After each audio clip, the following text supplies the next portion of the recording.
Where's Sassy? Has a relationship ever been saved by a sweater?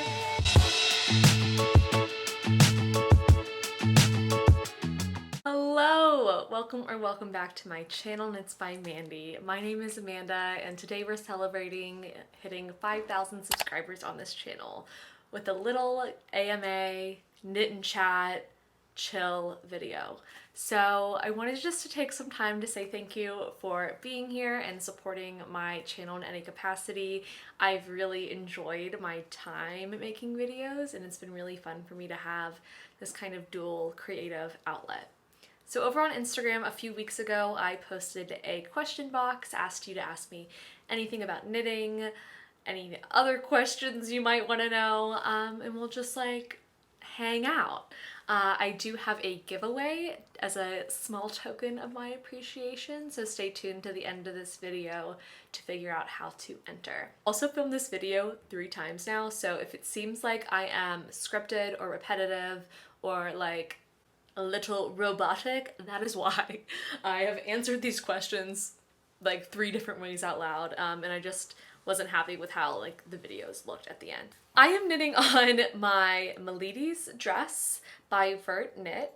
It is kind of a tangled mess right now, and that's fine. So here I am working on my Milady's dress by Vert Knit in Knitting for Olive pure silk in the colorway Olive. We are literally just starting on the top. Not much to show you so far. So with that, let's get into the questions. I got a lot of questions about knitting, my life in general, and also reality television, because you know I like to talk about that on my channel as a little extra. But of course we always start with the knitting, so we'll start there.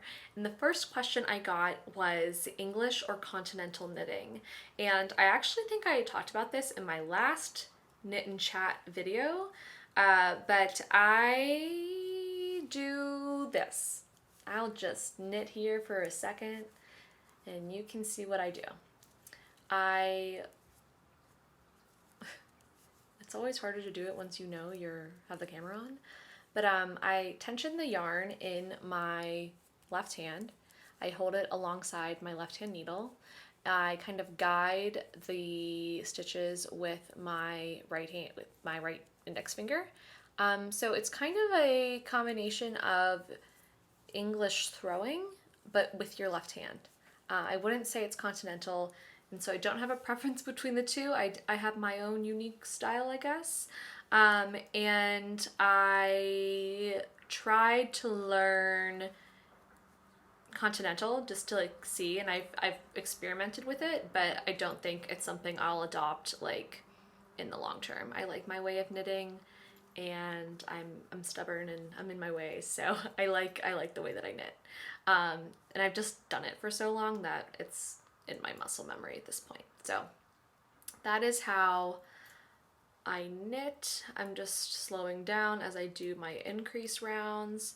The next question is, what is my favorite kind of needle to use? And regularly I use my Knit Pro Symphony interchangeable set, and it's like I think it's a, what's the word? Like a composite needle, and overall I like them. I don't know if I would purchase them again, but they have, I like the feel of them, but the joins and the cords aren't great. So they often come unscrewed, but I think that's something that kind of just like is not completely avoidable with interchangeables. So I like those. I would recommend them if you want a more kind of like inexpensive needle set that'll get the job done. Like very utilitarian, I would say. And right now I'm knitting on a pair of Knit Picks fixed circulars, and I think these are in like the material, I think it's called like Sunbeam. It's one of their wood materials. I don't know why I'm holding them like this, but they're a fixed circular. I decided I wanted to get my own set of needles dedicated to this project, and I don't think I even have interchangeable size 3mm needles, so I needed to get new needles anyway, and I figured for a project this big and this long, I'd rather have their own set and also not have to worry about rescrewing the joins and the pure silk getting mixed up in the joins and splitting. That sounded horrible. So I didn't do that, and Yeah, I like these so far. I'm not a huge metal needle fan. I think I've only used like aluminum needles, and I think people like the nice ones are stainless steel, and those have less of like that scratchy feeling. So that, I don't know, this is what I like, and again, one of those things I think I'll just keep using. Everyone has their own preferences. So my favorite thing to do while knitting, someone asked, is mostly just watch TV. Now that it's nicer outside, I do like to sit outside and maybe listen to a podcast or just listen to like an album and knit. That's more rare. I would say most of my knitting gets done in front of the television or in front of my laptop. I posted this on my Instagram stories, I think last weekend, but something that has become such like a nice ritual for me on the weekends is just, especially because I haven't had as much time to knit during the week, is just taking like 2 to 3 hours on my weekend to sit in bed and knit and catch up on all my knitting YouTube videos. And that makes me so happy. I feel like I'm catching up with friends, even though that's like so parasocial, but I just really like it. It's really relaxing. Moving on to my least favorite yarn or pattern, Spicy Q. I don't think I'll call out any pattern because that feels mean. I would say, oh, you know what I'll say? Any free drops pattern. I'll call it a corporation any day. They suck. I hate them. I made one last summer and it totally starred me, and then I learned afterwards that they often rip off a lot of knitting designers themselves and then kind of like create free versions of patterns, which sucks. So I would say those. And then for yarn, I also talked about this recently, but the least favorite yarn I've worked with is Lion Brand Trubu. Splitty, didn't like how it wears. It has a beautiful drape, but overall I just don't like the like staying quality of it and how it wears over time. I wonder if like a tencel would wear differently. Kind of interested in that maybe, but I also kind of like things with more negative to zero ease in the summer, I've learned. So maybe if I want to make something drapey in the summer in the future, I'll make something in tencel. But someone asked me, now that you've made your boyfriend a sweater, do you believe in the sweater curse? And I would really hope not. I will admit and be honest, I don't think my boyfriend wore his sweater all too much this winter after I gave it to him for Christmas. It's totally fine. I had a lot of issues with that sweater. I definitely picked the wrong yarn, and I think overall the fit just could be better. I think in the future, if I do ever want to make something for him again and he really wants it, like, one, I want him to really ask for it, and two, I would make it kind of more in consultation with him, just to make sure like everything's right, because that was on me that I really wanted to make it a surprise, and that's fine. That was the only time I was really going to be able to make him a surprise sweater because we live together now. So I'm fine with my choices. I don't think the sweater curse is real, but if you want a piece of unsolicited relationship advice, if your relationship is on the rocks, I would try not to save it with a sweater. I would maybe seek other avenues. Who knows? Maybe it's worked. Has a relationship ever been saved by a sweater? I would love to know. I think we talk a lot about sweaters ruining relationships, but what about them fostering one? Let's think about that. And honestly, that's kind of, I tell this story all the time, but I knit my boyfriend a scarf for Christmas, and that's kind of how I got back into knitting. So if anything, knitting is a good omen in this relationship. But yeah, I don't want to test the gods, but I don't really think it's real. Next question, someone asked, where do I buy my yarn, specifically the European brands? So the main European brands I shop from, I have shopped from Hobby maybe once or twice, maybe 3 times now, like in the past 2.5 years, and the shipping's not horrible for me. And I honestly buy Knitting for Olive directly from the website. Recently, the EU US dollar conversion hasn't been too bad. So it's obviously like expensive. It's not the cheapest way to get my hands on yarn in general, but I think the shipping is like 15 euro, which isn't great, but it's not horrible. And I really like this yarn. So obviously I don't think I do it for just like yarn I felt okay about, but to me, I kind of figure if I'm already spending that much, but I know other people have other thoughts. And my local knitting store isn't always like stocked with knitting for Olive. It kind of just depends. So I honestly just buy it online from the website. And then I think one time I was able to get Saniscarn yarn, and they have that in the Magpie Fibers carries it. So the Magpie flagships in Frederick, Maryland. So it's like an hour away from where I live. And I just like happened to run into it and got my hands on it because my local yarn store I don't think usually has Saniscarn. I could be wrong. I honestly haven't been there in a while, so shame on me for that. But that's usually where I get my yarn. I do most of my shopping online. Someone asked how I feel in terms of like planning out knits, how I feel about mood boards versus exact planning. I would say I maybe fall just like a little more towards exact planning. I'm not a completely exacting person.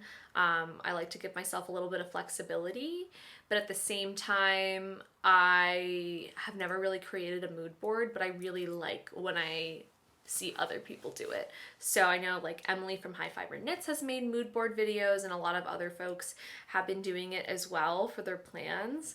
And I really like that. I've kind of honestly been treating the thumbnails I make for those videos as a mood board, but I don't really go much further than that. So I like taking inspiration from other people, maybe not completely curating it, and then I like having a rough idea of what I'm going to do.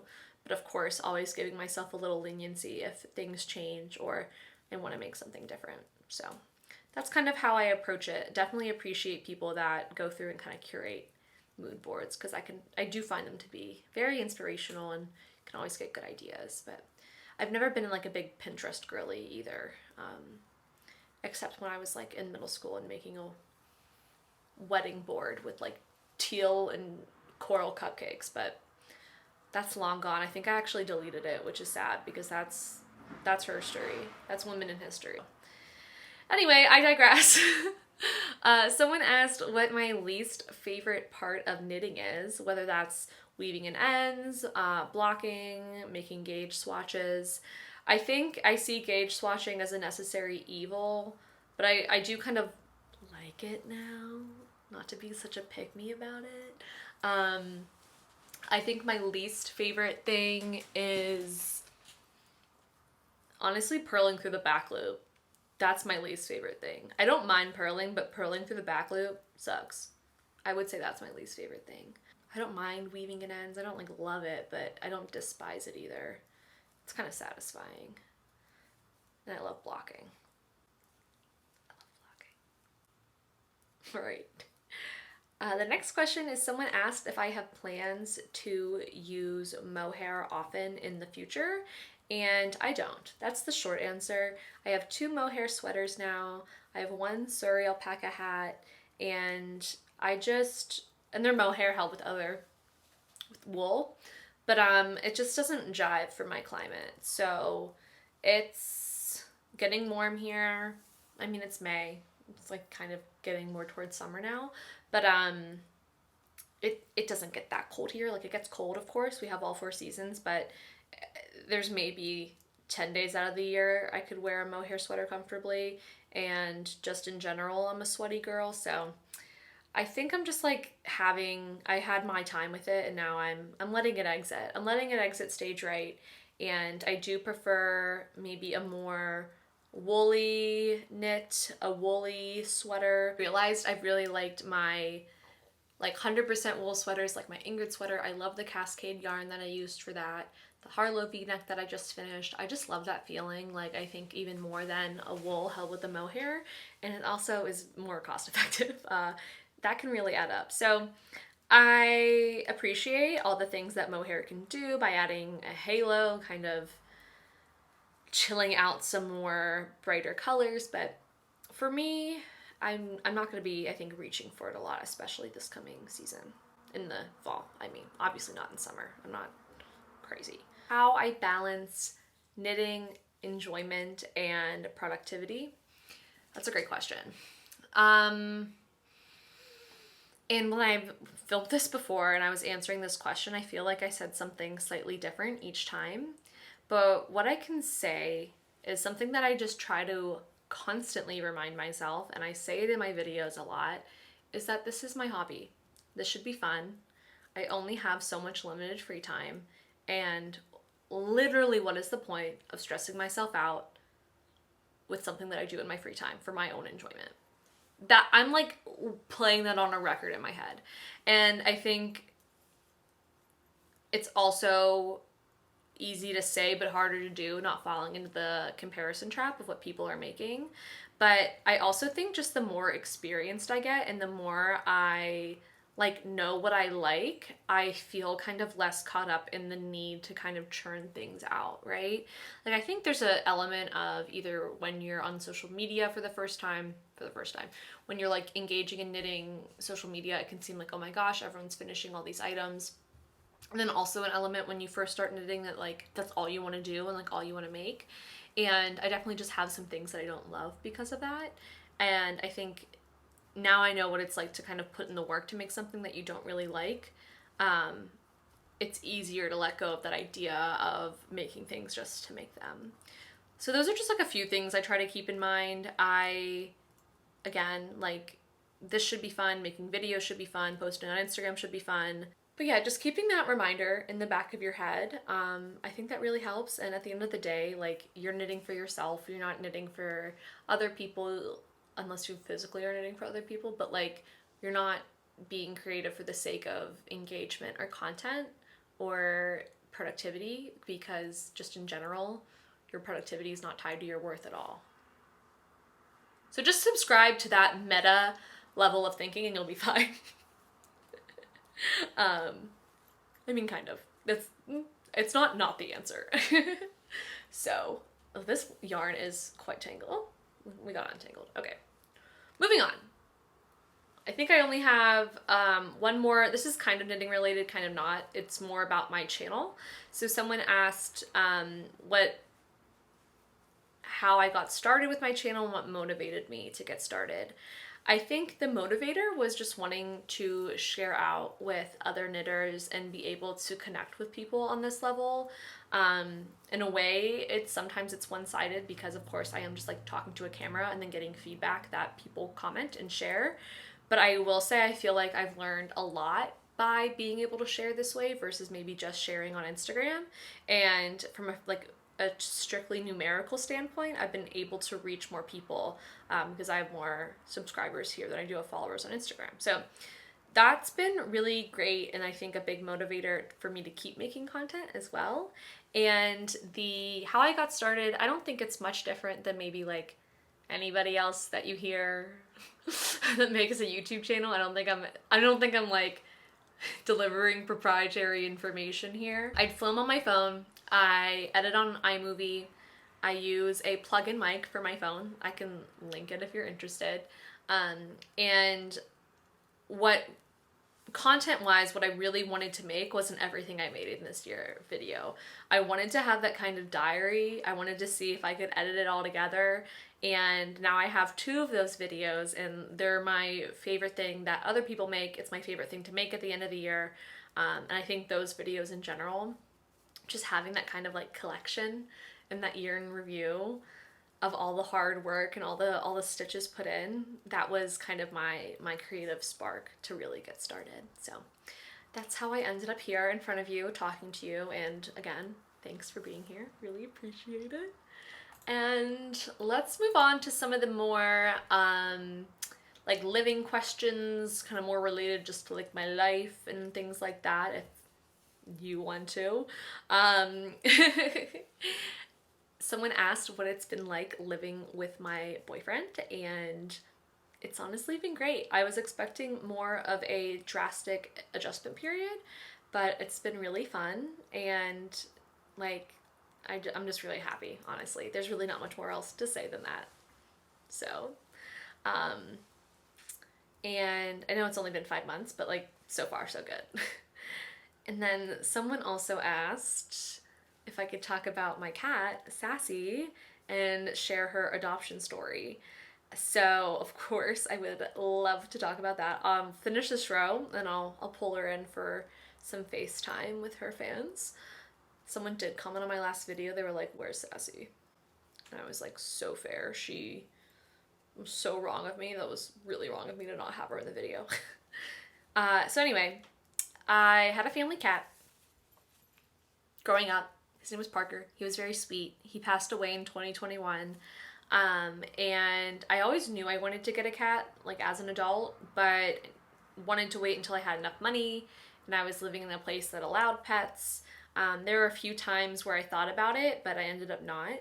I thought about doing it on my own last fall, and then we decided, me and Austin, like, we'll just get one together when we move in. And it makes kind of more sense from a monetary standpoint and a caregiving standpoint. You know, someone's there more often to take care of the cat. I know cats are pretty easy, but still, there's a lot of like upfront costs associated. So the plan was that he was going to get me Sassy for my birthday, and my birthday's in March.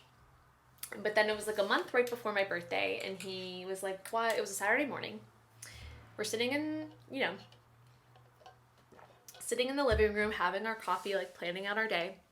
And he's like, "Why don't we start looking at cats?" And I'm like, "But that's not in the plan. Like, we were gonna wait a month. Oh my gosh," me freaking out. And I'm usually pretty like go with the flow, but I think I'm just like a slower decision maker than he is. Once he decides he wants to do something, he wants to do it right away. And so he was like, "Well, like let's just look." So he looked online. We're looking at Pet Finder. We see Sassy's listing.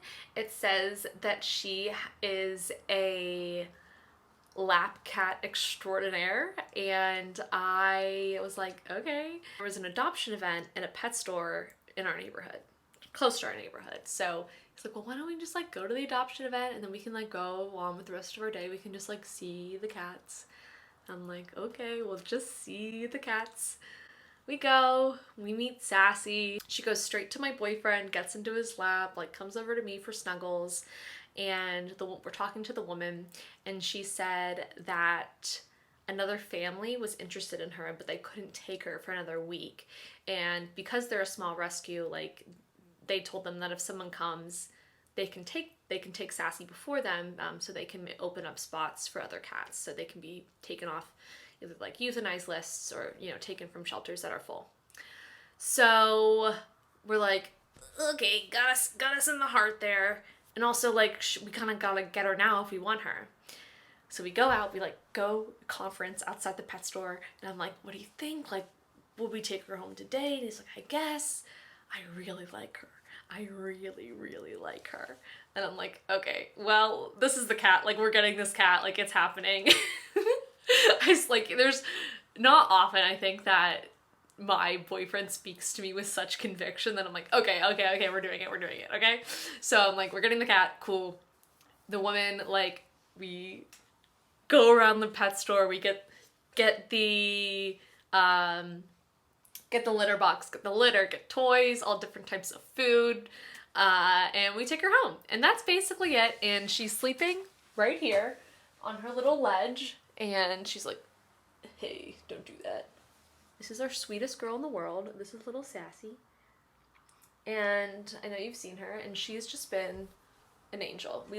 She's super cuddly, and she doesn't mind me dealing with her too much.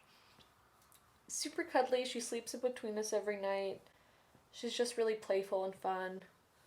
She has been living up to her name Sassy, though, recently, getting into trouble, waking us up at 3 a.m., but how could you be mad at a face like this? Huh? How could you be mad? Uh-oh. Oh my God, Sassy, I love you. And I'm so happy. And if you're thinking about getting a pet, just get one and adopt, don't shop. Okay? You're the best girl in the world. Best birthday present ever. Okay. Do you want to sit in my lap for the rest of the video? I know you can't see her, but she's here. Okay. I know I put down my knitting. This isn't a knitting shed anymore. I hope you're okay with that. The next questions are about reality television, and I would like to really dive deep in here. I have a lot of thoughts, and I'm sorry if this isn't your cup of tea, but this is my channel.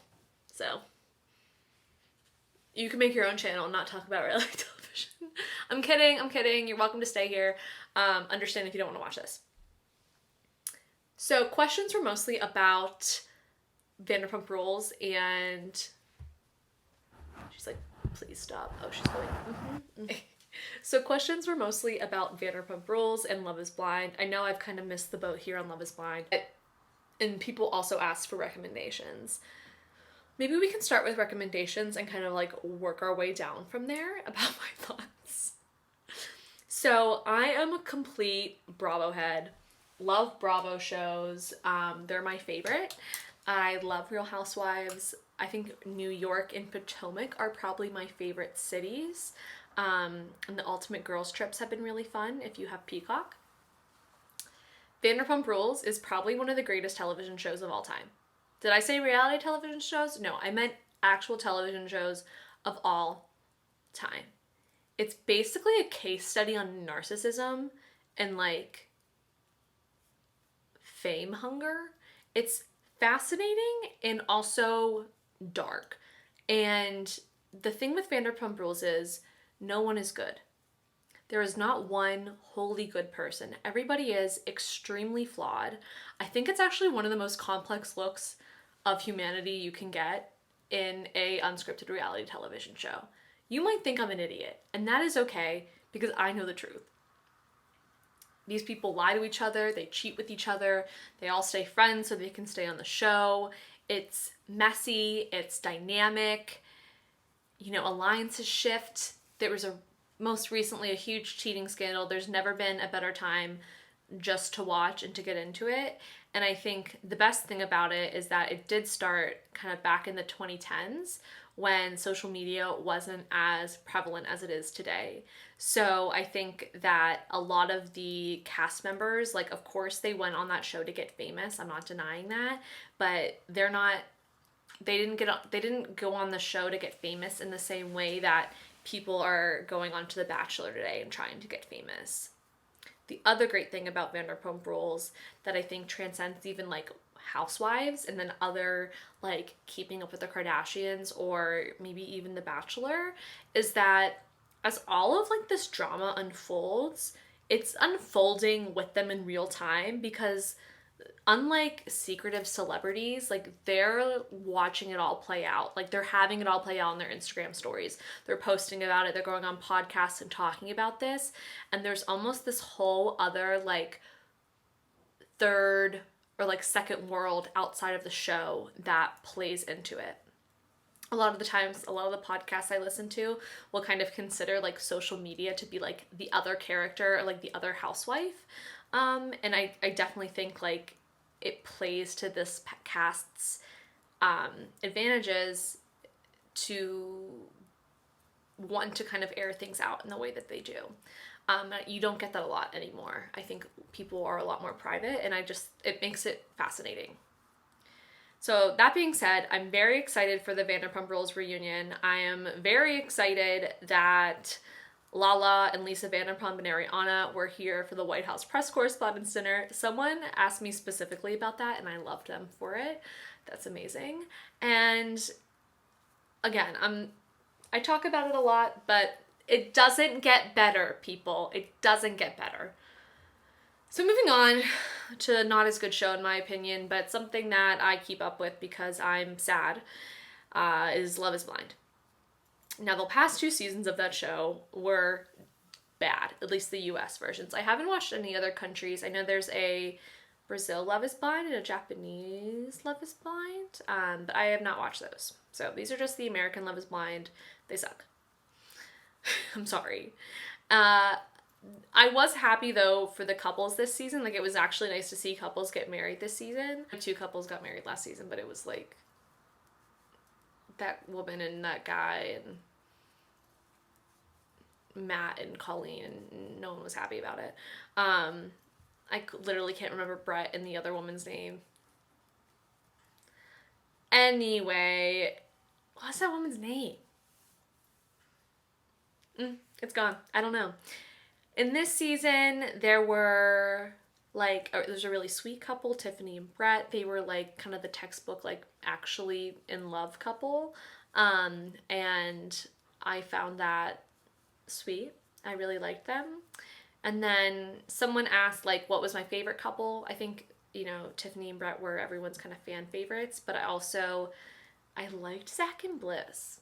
Controversial opinion. I liked them and I'm like happy for them. I loved the energy that Zach brought to the reunion. I felt like someone had to say it, what everyone was thinking, and he's a little dorky, a little cringy, but who among us, you know? So, I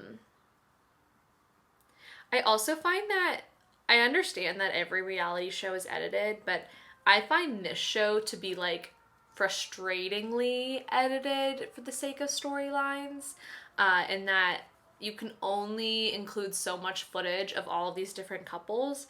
I feel like the viewer ends up with a lot of questions, and I'm gonna let this siren pass. The other thing about this show that I think is really frustrating is the tone. And let me kind of explain what I mean by that.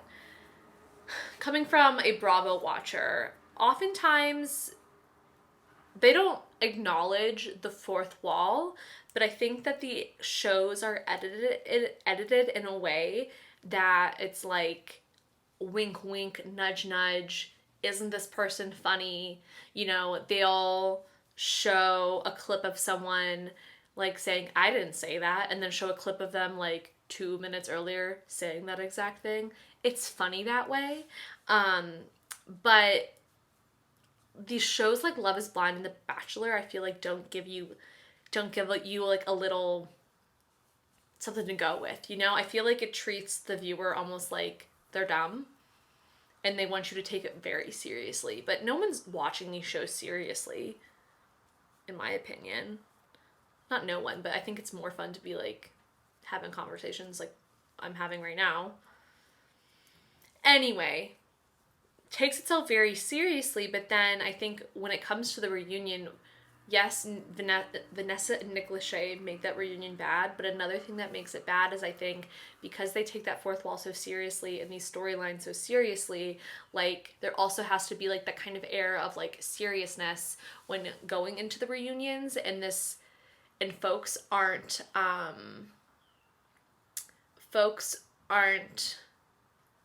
media trained, like they're not used to being interviewed that way, which is totally fine. They're normal people. It just doesn't like play off well, and I always think like some people just look super miserable to be there. I'm sure it's kind of like triggering for them to be there. It's like it always just looks so uncomfortable, and it just never ends up answering questions. I just feel like also there's like a lot of footage that producers could show us, but I think they don't because a lot of it probably contradicts the storylines they're trying to push.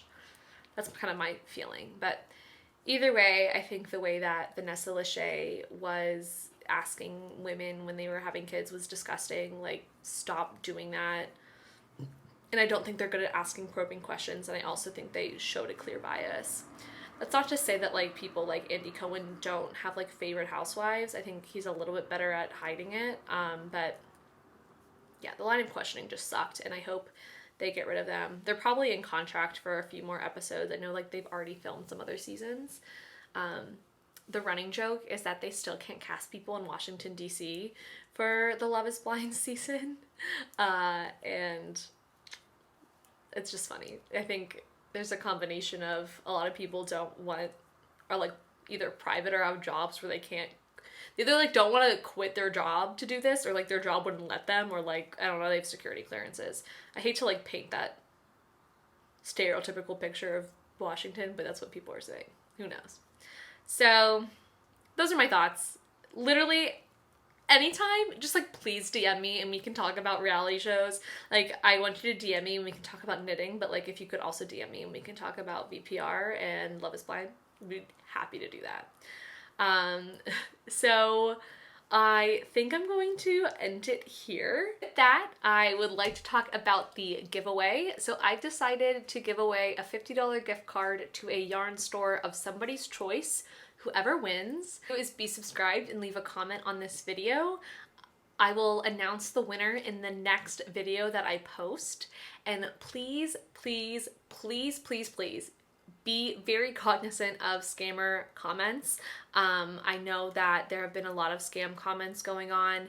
In the case that it does get flooded, I might have to move things over to Instagram, but would love to do it here because that's where I have more people watching me. So please do that. I will announce the winner in the next video, and then in that video I will provide an email address where the winner can reach out to me and claim the prize. So I thought of doing the gift card because it is honestly kind of administratively more easy for me, but then someone gets exactly what they want. So it could be to like a big box store, it could be to your local yarn store, just something where I can purchase a gift card online for you, and I'd be happy to do that. So thank you so much for watching, thank you for being here, and I will see y'all soon.